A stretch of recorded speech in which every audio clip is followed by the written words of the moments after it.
Pozdrav ljudi, da li vaša djeca imaju mobitele? Evo moji su 10 godina i veli meni sin da su oni jedini u razredu koji nemaju mobitele. I sad mene baš zanima da li su oni stvarno jedini, kako je to kod vas.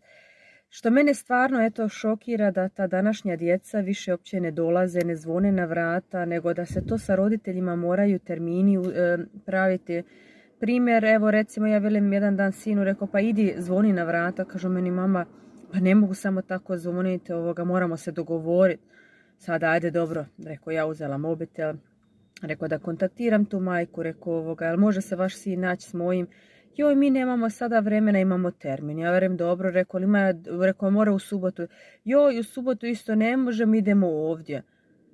Joj, mi smo ti sada naredna 2-3 tjedna zauzeti. Pa jel to ta djeca su puna termina, pa meni više to nije normalno. Znači, gdje su djeca nestala, gdje su se mogla nalaziti, gdje su se mogla igrati kad su se poželjela, ne sad, za sve ti treba termin, za sve ti treba nekakvu, ne znam, meni je to užas. Evo, to je tako kod nas u Njemačkoj, bar kod mene ovako. Kako je to kod vas, baš bi me interesiralo, kako je na Balkanu. Ja evo već 18 godina sam u Njemačkoj, pa baš me zanima da li je kod vas ovako kritična situacija. Budite mi dobro.